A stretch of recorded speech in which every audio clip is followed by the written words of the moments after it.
Salut à vous, c'est Guillaume pour Otherways. Alors aujourd'hui, première interview dans une initiative très particulière mais qui est vraiment géniale à mes yeux. C'est une initiative qui s'appelle Super Overcamp et c'est un maraîcher de proximité qui utilise seulement des circuits courts pour vous vendre toujours des produits frais et de saison. Suivez-moi. Bonjour David, alors aujourd'hui c'est plein moment de rush aujourd'hui à ce moment-là puisque les arrivages viennent d'être livrés, il va falloir tout déballer, etc. Est-ce que David, vous pourriez m'en dire un peu plus sur vous, votre parcours, comment l'idée est née et comment la réalisation s'est mise en place? Ok. Voilà, moi je suis restaurateur depuis que j'ai 13 ans. Et puis j'ai rencontré Iñaki Espitart du Châteaubriand après avoir fait moult choses 30 ans plus tard. Et c'est en rencontrant la bonne personne que j'ai pu d'un seul coup grandir grâce à Iñaki pendant presque 5 ans au Châteaubriand. Ok. Donc on a racheté un mini Leader Price. Yes. Et on en a fait une supérette végétale. C'est ça, avec toujours cette idée du coup de renouveler les produits En permanence. Et aussi d'y introduire une cuisine qui est plus loin dans le fond là-bas. Ouais. On pourra aller la voir après. Pardon, excusez-moi. Et des tables. Ok. Et des tables. Donc en fait, l'idée c'est maraîcher de proximité. Vous avez des tables, des produits frais, et vous cuisinez derrière. Vous leur... Exactement, on a mélangé les deux. Ok, super. Quand est né ce projet, vous avez senti directement un engouement Tout de suite. Ouais. Tout de suite. Le maraîchage, il était pas encore complètement connu de tout le monde, que grâce aux réseaux sociaux maintenant et à la famille Bistronomie, on a tout de suite eu des gens, surtout des femmes, il faut l'avouer, 70% au moins, qui dès le départ venaient et revenaient en permanence. Des jeunes aussi, beaucoup. Ouais. Et ces gens-là, ils nous ont, à travers Instagram, à travers des articles, à travers des photos, des choses comme ça, aidé à avoir d'un seul coup une petite apparition dans le panorama du quartier, quoi. Et Voilà. du coup, la relation que vous souhaitez construire ou que vous avez construit avec vos usagers, c'est plutôt une relation de proximité, vous allez les accueillir, leur conseiller des produits. C'est ce qui change, ouais. Ouais. C'est ça qui change énormément. Entre la restauration et le primeur restaurant, c'est que là, les gens, ils viennent nous voir, des fois un peu dubitatifs par rapport à ce qu'ils peuvent faire avec des produits. Ouais. Et nous, on essaie de faire jouer notre expérience de cuisinier pour leur dire qu'est-ce qu'ils peuvent en faire, très simplement comment ils peuvent s'en servir.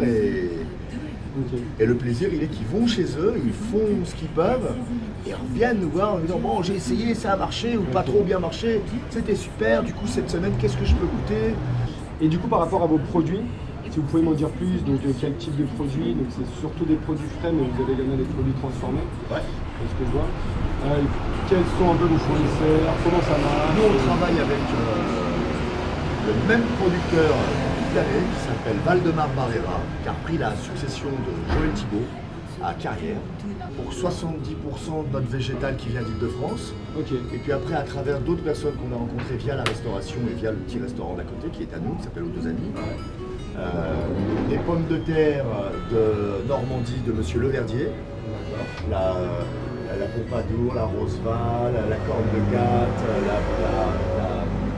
la Viclotte et l'Italie, qui nous a bien aidé l'hiver pendant notre première année, parce que l'Italie est plus au sud et plus ensoleillée, et les Italiens aiment bien manger, vraiment. Leur marché est très important.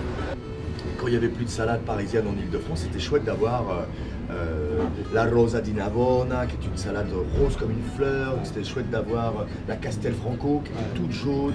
C'était chouette d'avoir la Puntarella, qui se poêle. Enfin, les gens, du coup, on leur proposait d'autres choses. Selon vous, c'est un modèle qui est économiquement viable et facilement reproductible? Vous avez plutôt rencontré des difficultés? On rencontre au quotidien des difficultés par rapport à la concurrence. C'est encore réservé à des gens qui, eux, ont un peu de portefeuille. Ouais. C'est réservé à des gens de l'autre côté de la barrière. Je veux dire, ça, c'était vraiment aux particuliers. Il faut avoir un petit portefeuille. Mais vous parliez d'étudiants, de jeunes qui viennent maintenant. Je je pense qu'il y a une sensibilisation quand même qui fait que maintenant il y a peut-être une plus grande part du portefeuille, même s'il est restreint, qui va être consacré à une alimentation plus durable. On veut savoir ce qu'on a dans nos assiettes, donc on va peut-être mettre un peu plus, quitte à vraiment... Non, mais restreint, c'est exactement le mot. Mais restreint sur les différentes fenêtres dans lesquelles on dépensait son portefeuille. La bouffe est encore le dénominateur plaisir commun d'une classe moyenne. En France, en Italie. Surtout en France, en Italie. D'une classe moyenne qui a des difficultés par ailleurs sur d'autres thèmes. C'est sûr. Et du coup, sur Paris, il y a d'autres modèles, un peu comme vous, d'autres initiatives qui sont nées. Je pense par exemple au bout du champ, C'est ça. ou des amas pour les usagers pour venir chercher directement des paniers de fruits et légumes. Vous avez rejoint ce type de réseau? Non, nous vraiment, on a ouvert il y a quelques mois à peine. Et on a un outil de travail qu'on est en train de découvrir, qu'on est en train d'aménager au fur et à mesure, avec même des petites erreurs qu'on a fait au départ et ainsi de suite. Donc on n'a pas encore eu le temps d'aller vers d'autres. Et globalement, vous êtes optimiste quand même sur la suite. Franchement, il faut trouver son modèle économique et sa clientèle.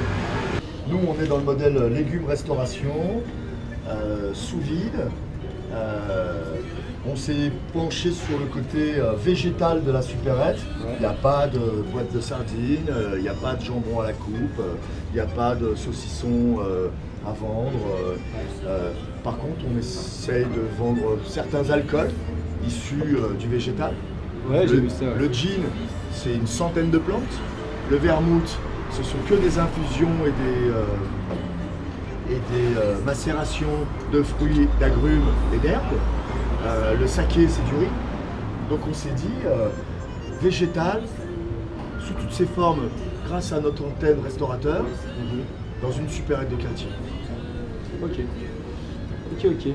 Et pour conclure, si vous aviez un conseil à donner aujourd'hui à des jeunes ou des moins jeunes qui voudraient juste explorer des alternatives plus durables et plus responsables par rapport à l'environnement?